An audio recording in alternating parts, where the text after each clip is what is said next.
Hello everyone. तो आज हम डिस्कस करने वाले हैं CUET 2023 एग्जाम पैटर्न एंड इससे रिलेटेड करके जितने भी जानकारियां हो सब मैं बताने वाला हूं। यहाँ पे एकदम ध्यान से देखिएगा, एक एक पॉइंट पूरा क्लियर करूंगा। ठीक, सबसे पहले बात करता हूं कि CUET का फुल फॉर्म क्या होता है। जो फॉर्म आप फिलअप करे हैं उसका फुल फॉर्म क्या होता है। तो फुल फॉर्म होता है common universities entrance exam. Okay, clear. अब देखिए इस एग्जाम को करवाता कौन है, तो इस एग्जाम को करवाता है NTA। अब ये NTA क्या है, तो इसको बोलते हैं नेशनल टेस्टिंग एजेंसी। क्या बोलते हैं? National testing agency. अब बात करते हैं क्वालिफिकेशन, 12 पास होना चाहिए। जो लड़का 12 पास है वो इस फॉर्म को फिलअप कर सकता है। ठीक, और मैं एक बात और बताना चाहता हूँ IIT JEE मेंस जो भी होते हैं एग्जाम होते हैं, नीट हो गया, इन सबसे ज्यादा अगर फॉर्म फिलअप हो रहे हैं तो इसमें हो रहे हैं इन दिस टाइम। बहुत ज्यादा क्रेज है इसका इन दिस टाइम 2023 में, बहुत ज्यादा क्रेज है CUET का। और पता है एक बात और जान के आपको हैरानी होगी। ठीक, वो क्या है, तो वो है बहुत इंपॉर्टेंट बात। वो है क्या, मैं बताने जा रहा हूँ। पता है यूपी बोर्ड में, अगर मैं यूपी बोर्ड की बात करूं तो यूपी बोर्ड के 25 लाख स्टूडेंट इस फॉर्म को फिलअप किए हैं इस बार, 25 लाख। और अगर मैं CBSE की बात करूं तो 15 लाख। इतने स्टूडेंट इस फॉर्म को फिलअप कर रहे हैं 2023 में। सोचो कितना ज्यादा क्रेज है इसका, क्या रिवोल्यूशन है भाई इसका। आगे देखिए क्या होने वाला है। अब मैं बात करता हूं, अगर है तो इतने बच्चों से कंपीट करना है, इतने ज्यादा बच्चों से कंपीट करना है अपने आप को। ठीक, तो ये मत देखना, बस अपने आप को स्ट्रॉन्ग करो, देन यू आर ग्रेट। अब मैं बात करूं यहाँ पे क्वालिफिकेशन की बात करूं तो हो गया, बता दिया। फिर यहाँ पे है ब्रॉड फीचर ऑफ CUET में ब्रॉड फीचर्स क्या हैं। तो देखो फीचर्स के अंदर वही आपका आता है 2023 में जो फीचर्स हैं क्या, तो मोड क्या है, मोड टेस्ट क्या है, टेस्ट पैटर्न क्या है, मीडियम क्या है इसका, फिर इसका सिलेबस क्या है, इन सब के बारे में डिस्कस कर रहा हूँ। आइए करता हूँ।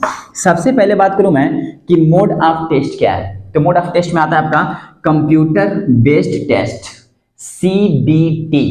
C मतलब कंप्यूटर, भी मतलब बेस्ट, T मतलब टेस्ट। मतलब ये जो एग्जाम आपका होने वाला है ये कंप्यूटर बेस्ड टेस्ट होगा। Okay, right. Next, test pattern की बात करूं तो इसमें objective type with multiple choice questions होंगे। मींस इसमें जो क्वेश्चंस होंगे वो मल्टीपल चॉइस क्वेश्चंस होंगे, ऑब्जेक्टिव टाइप। Okay, right. अब मैं बात करता हूं मीडियम। तो मीडियम में आपका मैं लैंग्वेज की बात करूंगा। देखिए इसमें 13 लैंग्वेज होंगे। कितने? 13 लैंग्वेज, जिसमें आप अपने अकॉर्डिंग लैंग्वेज चूज कर लिए होंगे, या अगर फॉर्म फिलअप कर चुके हैं तो अपने अकॉर्डिंग लैंग्वेज ले चुके होंगे। ठीक, अब देखिए अगर मैं इसके सिलेबस के अंदर ही लैंग्वेज की बात करा मैंने, तो इसमें आपके सेक्शंस होंगे। एक सेक्शन फर्स्ट ए होगा, एक सेक्शन फर्स्ट बी होगा।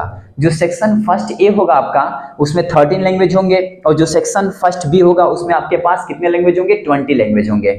जिसमें 13 लैंग्वेज होंगे उसका एग्जाम में क्या होगा कि जब आप एग्जाम देंगे तो उसके क्वेश्चन जो होंगे 50 क्वेश्चन होंगे, जिसमें से आपको करने कितने होंगे? आउट ऑफ 40 क्वेश्चन करने होंगे। 50 में 40 क्वेश्चन करने होंगे। ठीक, और उसके बाद से जो सेक्शन फर्स्ट बी जो होगा जिसमें 20 लैंग्वेज आ रहे होंगे उसमें भी 50 क्वेश्चंस होंगे, जिसमें 40 आपको करने होंगे। इसके जस्ट बाद आपका आता है सेक्शन सेकंड। ये सेक्शन फर्स्ट था, सेक्शन सेकंड में आपका आता है जिसको बोलते हैं अपन डोमेन टेस्ट। और डोमेन टेस्ट के अंदर क्या होगा? तो डोमेन टेस्ट के अंदर आपका सबसे पहले आपको अपने अकॉर्डिंग सिलेबस चूज करके लेना होगा कि आपको कौन सा सिलेबस आपने इंटर में करा है। ठीक, उसके अकॉर्डिंग आपको लेना होगा। और उसके अकॉर्डिंग आप लिए हैं तो इंटर बेस जितने भी आप पढ़े होंगे सिलेबस इंटर में, जैसे मान लीजिए आप इंटर में पढ़े हैं फिजिक्स, केमिस्ट्री, मैथ पढ़े हैं। ठीक, अब आप PCM लिए हैं इंटर में तो उसके अकॉर्डिंग आप इसमें चूज कर लिए अपना, ठीक है ना, सिलेबस ले लिए।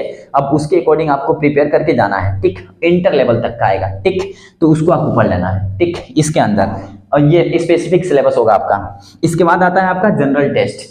ठीक, तो आपका सेक्शन सेकंड हो गया, उसमें अपने अकॉर्डिंग आप सिलेबस लेंगे, उसके अकॉर्डिंग प्रिपेयर करेंगे, जाके उसका टेस्ट देंगे। ठीक, अच्छा इसमें कितने होंगे क्वेश्चंस? तो इसमें 40 क्वेश्चंस होंगे जो आप सिलेबस लेंगे अपने अकॉर्डिंग। इसमें 40 क्वेश्चंस होंगे जिसमें आपको 35 क्वेश्चन करने होंगे। राइट, अब मैं बात करता हूं सेकंड जिसका नाम थर्ड, जिसका नाम है जनरल टेस्ट। अब आपका लास्ट आता है सेक्शन थर्ड जिसमें आता है general test. It is very very most important general test. पता है आपको जनरल टेस्ट ही एक ऐसा टेस्ट है जिसमें लड़के ध्यान नहीं देते हैं और गलत करते हैं। और पता है इन दिस टाइम जितने भी एग्जाम हो रहे हैं उन सभी एग्जाम में जनरल टेस्ट में current affairs is very must. Current affair से इतना ज्यादा क्वेश्चंस आ रहे हैं, इतना ज्यादा आ रहे हैं कि आप जाएंगे ना एग्जाम में याद रखेंगे, इस वीडियो को देख के जाएंगे ना तो आप याद रखेंगे बंदा सही बोला था। ठीक, मैं बोल रहा हूँ ना जनरल टेस्ट के अंदर करंट अफेयर्स बहुत इंपॉर्टेंट रोल अदा करेगा। ठीक, अब देखिए जनरल टेस्ट में क्या है, तो जनरल नॉलेज आएगा, आपका करंट अफेयर्स आएगा, जनरल मेंटल एबिलिटी होगा, क्वांटिटेटिव रीजनिंग होगा। अच्छा, रीजनिंग भी इसके अंदर आएगा, आपके लॉजिकल एनालिटिकल रीजनिंग होगा, ठीक है। अच्छा, डोमेन टेस्ट बताई दिया आपका, इसमें लैंग्वेज में बताई दिया आपका, लिटरेसी होगा, नेटिव होगा, आपका वोकैब होगा, टिक, ये सब इसके अंदर होंगे। ये सिलेबस था आपका, टिक।